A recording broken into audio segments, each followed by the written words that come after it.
आम्ही जो आता लोगो आपल्याला दाखवला त्यामध्ये राहुल गांधींची भारत जोडो न्याय यात्रा, न्याय का हक्क मिलने तक अशा पद्धतीचं या यात्रेचं स्वरूप आहे।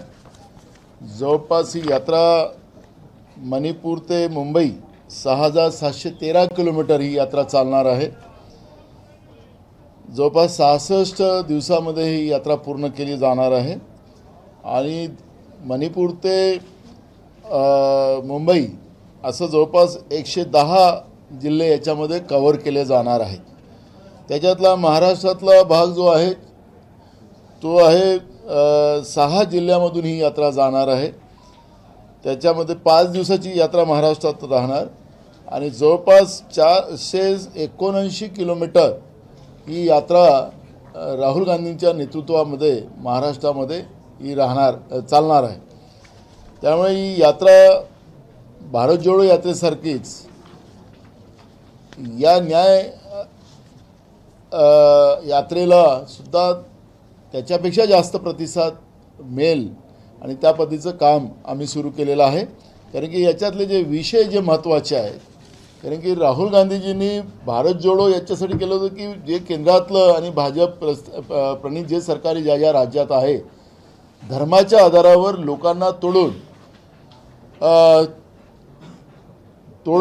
आणि राज करो, डिवाइड अँड रूल जे इंग्रजाचं होतं ते आपल्या देशात सुरू झालं।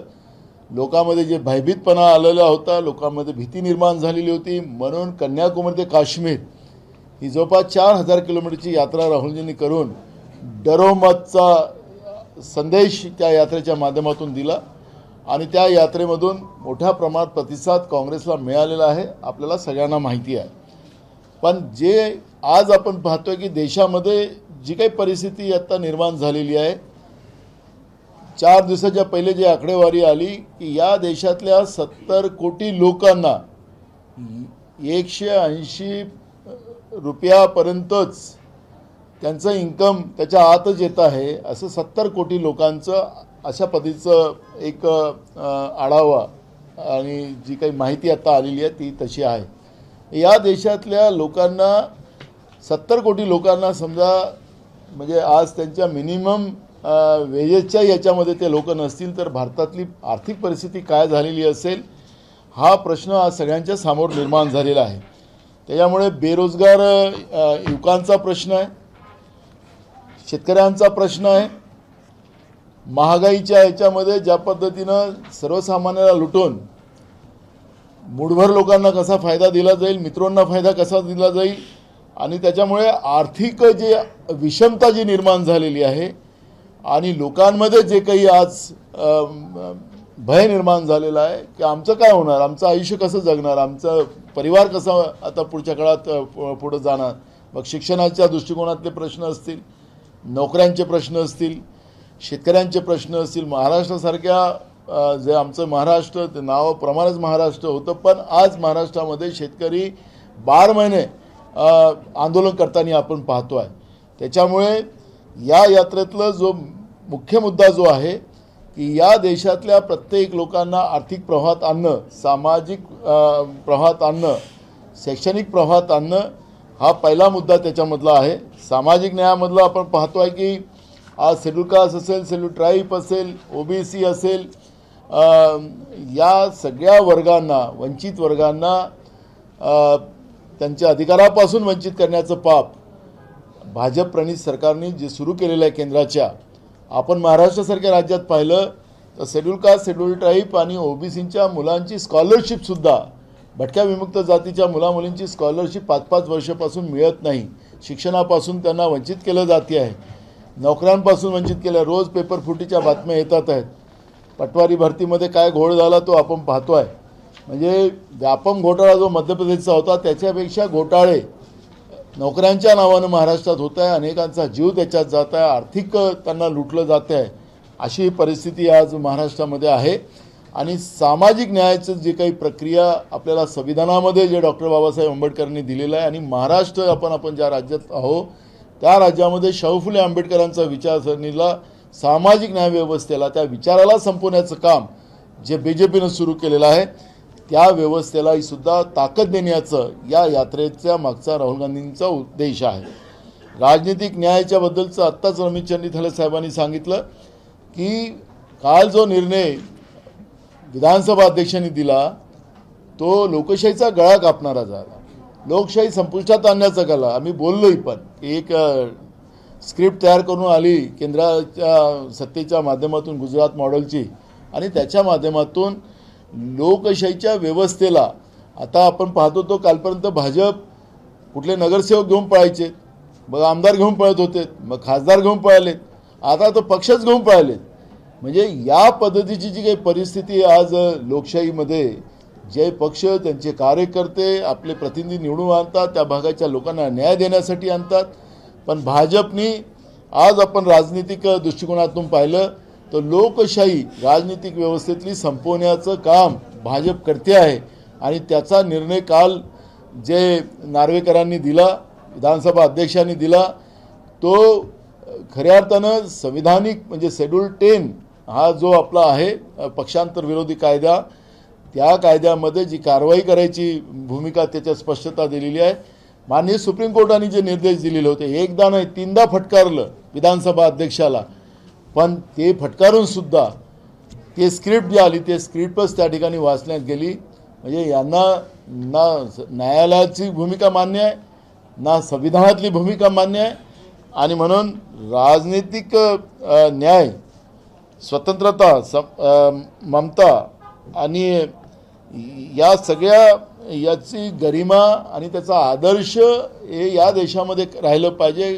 गेले 60 वर्ष या देशामध्ये काँग्रेसनी सत्तेमध्ये राहून लोकांच्या आशीर्वादानं या सगळ्या व्यवस्थेला सांभाळलं, पण या भाजपच्या व्यवस्थेने आज सगळ्या व्यवस्थेला उद्ध्वस्त करण्याचं काम जे सुरू केलेलं आहे.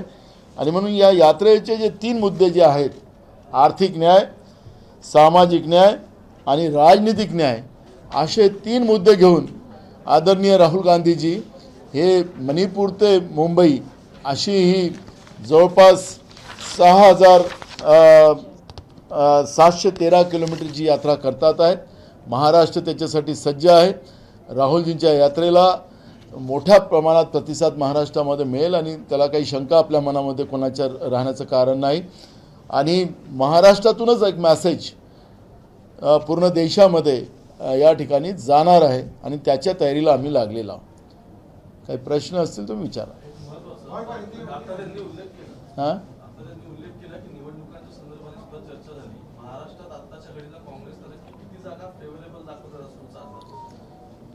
बघा, सर्वे आम्ही जे केलेले आहेत त्या सर्वेमध्ये सगळे महाविकास आघाडीच्याच बाजूनं जवळपास 46 जागा या महाविकास आघाडीच्या बाजूनं दिसतात आहेत. आणि या सगळ्या परिस्थितीमध्ये आमच्यामध्ये जे काही निर्णय झालेत महाविकास आघाडीमध्ये मेरिटच्या आधारावर आम्ही निर्णय करतो आहे. त्याची आमची परवा दिल्लीमध्ये पण मीटिंग झाली आणि त्या मीटिंगमध्ये ज्या जागा ज्या पक्षाला मेरिटमध्ये असेल त्याला ते द्यायचं आहे. कोणाला जास्त कोणाला कमी हा आमच्या महाविकास आघाडीमध्ये नाही. जे महायुतीमध्ये जे गोंधळ चाललेला आहे तसा गोंधळ आमच्याकडे नाही. यामुळे महाराष्ट्रामध्ये आमचा प्रयत्न एकास एक लढाई झाली पाहिजे आणि त्याच्यामध्ये खऱ्या अर्थानं त्या महाराष्ट्राची जनता ही जे काही आज निर्णय घेण्याच्या वाट बघतात, केव्हा केव्हा निवडणुका लागतात. म्हणून तर नगरपालिका निवडणुका घेतल्या जात नाही, महानगरपालिका निवडणुका घेतल्या जात नाही, जिल्हा परिषद निवडणुका घेतल्या जात नाही. सरकार आणि प्रशासकीय व्यवस्थेच्या माध्यमातून लूट चाललेली आहे. BJP निवडणुकीला घाबरत आहे. आणि म्हणून आमच्या इथं या वाद नाही की आम्ही कोणाला जागा जास्त आणि कोणाला कमी, हा आमच्याकडे कुठली भूमिका नाही. महाविकास आघाडीमध्ये जो निर्णय होईल तो सामंजस्यानं होईल आणि कुठलाही विरोध एकामेकात नाही.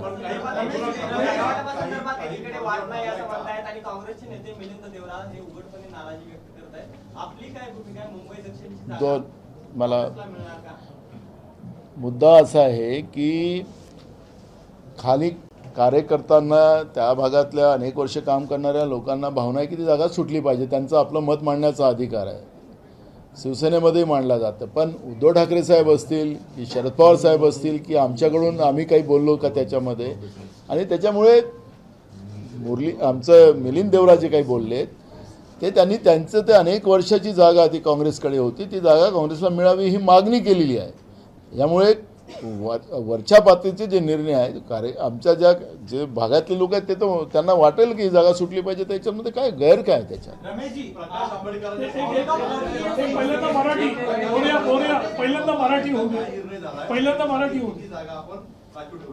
कोणासाठी बघा, संजय राऊत साहेब आणि उद्धवजी हे त्यांच्याशी डायलॉग करतात आहेत।